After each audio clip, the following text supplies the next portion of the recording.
राहुल गांधी जी का एक स्वभाव बन गया है कि सेना के पराक्रम पे, भारत सरकार के हर एक कार्रवाई पे, नहीं सेना पर नहीं, मोदी जी पर बोल रहे हैं। ऐसा कर रहे हैं। राहुल गांधी का बयान सुने होंगे और भी प्रवक्ताओं का, देश में जो विपक्षी पार्टी के प्रवक्ता है उनका तो मैं तो ये कहता हूँ कि राहुल गांधी जी एक बार नहीं, हर एक महीने में 2-3 बार कम से कम बिहार आए। पहले तो पता चले लोगों को कि कांग्रेस पार्टी अभी भी बिहार में सक्रिय है। तो एक तरफ मोदी जी हैं जिनको देखने के लिए जन सैलाब उमड़ता है, और दूसरी तरफ राहुल गांधी जी हैं।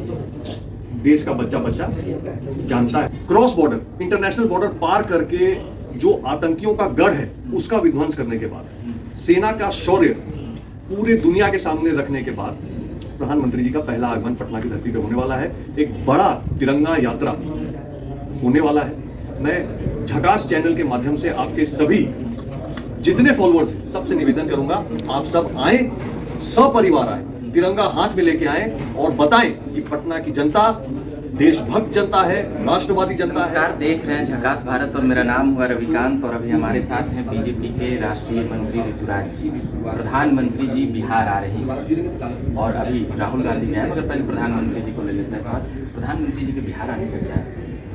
पहले तो झकास, दूसरी बात की आपके चैनल के माध्यम से मैं पूरे जनता को ये बताना चाहता हूँ कि प्रधानमंत्री मोदी जी एक बहुत अभूतपूर्व सेना की विजय के उपरांत क्रॉस बॉर्डर, इंटरनेशनल बॉर्डर पार करके जो आतंकियों का गढ़ है उसका विध्वंस करने के बाद, सेना का शौर्य पूरे दुनिया के सामने रखने के बाद प्रधानमंत्री जी का पहला आगमन पटना की धरती पे होने वाला है। एक बड़ा तिरंगा यात्रा होने वाला है।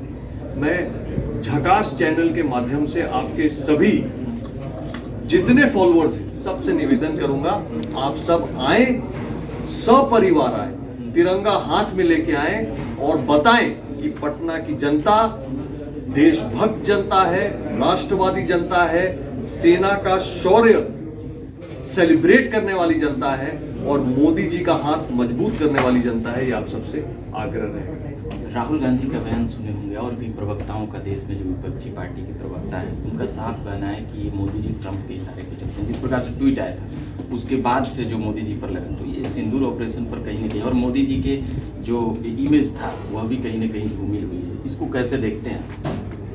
राहुल गांधी जी का एक स्वभाव बन गया है कि सेना के पराक्रम पे, भारत सरकार के हर एक कार्रवाई पे, नहीं सेना पर नहीं, मोदी जी पर बोल रहे हैं। नहीं, ऐसा है कि सर झुका दिए। जो ऐसा है, राहुल गांधी जी जानबूझकर प्रश्न उठाने में माहिर है। मैं आपको एक तथ्य बताता हूं जी। एक्सटर्नल अफेयर्स मिनिस्ट्री की पार्लियामेंट्री कमेटी की अध्यक्षता कांग्रेस के पास है। उस कमेटी को date by date briefing, parliamentary standing committee को जिसमें सांसद होते हैं, जिसकी अध्यक्षता कांग्रेस के पास है, उसको ऑपरेशन सिंदूर समाप्त होने के साथ ही दी गई थी। उसको सारा बताया गया था कि 6 तारीख को क्या हुआ, 7 को क्या हुआ, 8 मई को क्या हुआ, 9 को क्या हुआ, 10 को क्या हुआ, सारी डिटेल उनको दी गई। उन्होंने सवाल पूछे, उसका जवाब मिला। उसके बावजूद राहुल गांधी जी वही सवाल ट्विटर पे पूछ रहे हैं। क्यों पूछ रहे हैं? क्या दिखाने के लिए पूछ रहे हैं? राहुल गांधी जी सिर्फ और सिर्फ हर एक मुद्दे को पॉलिटिसाइज करने के लिए इंटरेस्टेड है, हर एक चीज को पॉलिटिकल एंगल देने के लिए। अपना करने का कुछ है नहीं, टिप्पणी करने का पैसा लगता नहीं है। और बिहार आए राहुल गांधी, इधर 3-4 बार आ गए हैं। 2025 विधानसभा में कहा जा रहा है कि राहुल गांधी के आने का असर यहाँ पर ज्यादा होगा और महागठबंधन की सरकार। मैं तो ये कहता हूँ कि राहुल गांधी जी एक बार नहीं, हर एक महीने में 2-3 बार कम से कम बिहार आए। पहले तो पता चले लोगों को कि कांग्रेस पार्टी अभी भी बिहार में सक्रिय है। पर आप लोग रोक देते हैं ना, एक अभी हॉस्टल में जाने से रोक दिए, सिनेमा हॉल में उनके कार्यकर्ताओं से। देखिए, सरकार एनडीए की गवर्नमेंट, सीधी सी बात है कि हॉस्टल से निकल के कोई आ नहीं रहा है राहुल गांधी को देखने, तो राहुल गांधी जी को खुद हॉस्टल जाना पड़ रहा है। अब वो ऐसा क्या हो रहा है, कौन उनका प्रोग्राम प्लानिंग करते हैं, हम लोग तो नहीं जानते। हम लोग तो ये जानते हैं कि विक्रमगंज में रैली होगी और वहाँ पे हम लोग परेशान हो गए व्यवस्था करते करते। इतनी जनता अपेक्षित हो रही है कि हम लोग को व्यवस्था करना मुश्किल पड़ रहा है। तो एक तरफ मोदी जी हैं जिनको देखने के लिए जन सैलाब उमड़ता है, और दूसरी तरफ राहुल गांधी जी हैं। देश का बच्चा बच्चा जानता है, मुझे ज्यादा बोलने की जरूरत नहीं। अच्छा, बीजेपी में यहाँ मोदी जी आने वाले हैं कार्यालय पर, उससे रिलेटेड सवाल है। और कमेटी, जो प्रदेश की कमेटी है, वह बनने में देर हो रही है।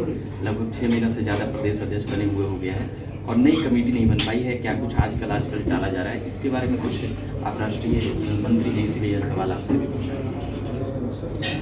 मुझे ये पूछना है कि इससे भारतीय जनता पार्टी के कार्रवाई में क्या कमी आई? क्या भारतीय जनता पार्टी पॉलिटिकली कम सक्रिय हो गई? कई कार्यकर्ता असमंजस में हैं।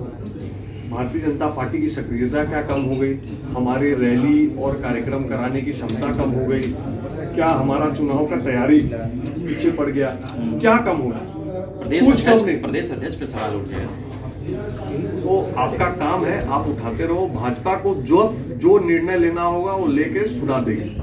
जब ये प्रदेश अध्यक्ष आने वाले थे, क्या आपको पहले से घोषित किया गया? सीधी सी बात है, भाजपा का काम करने का एक कार्य पद्धति है। इसलिए उसका विश्लेषण करने की जगह भाजपा के संगठन के आउटपुट को देखना चाहिए। इससे ज्यादा पर तेजस्वी बोल रहे 225 सीट जुमला है, 400 की तरह ही अभी जुमला साबित होगा आप लोगों का। ऐसा है, कुछ लोग जो हैं उनकी असेसमेंट जो है बहुत विचित्र होती है। जैसे कि तीसरी बार मोदी जी ने प्रधानमंत्री जी का शपथ लिया, लेकिन जो 3 आंकड़ा नहीं पार कर पाए, 100 नहीं टच कर पाए, 99 के नीचे रुक गए, वो उसको ऐसे लिए जैसे वही सरकार बना ली। तो अब इन लोगों के बारे में क्या टिप्पणी की जाए? तो मेरा ये कहना है कि जिन लोगों को बैलेंस नहीं होता है कि सरकार बनाने के लिए क्या संख्या चाहिए होती, उनको टिप्पणी नहीं करनी चाहिए कि क्या जुमला है क्या हकीकत, छोड़ देना चाहिए। चलिए, तो ये बात कर रहे थे मैं बीजेपी के राष्ट्रीय मंत्री ऋतुराज जी से। बाकी मेरा नाम रविकांत हुआ। आप देख रहे हैं झकास भारत। धन्यवाद।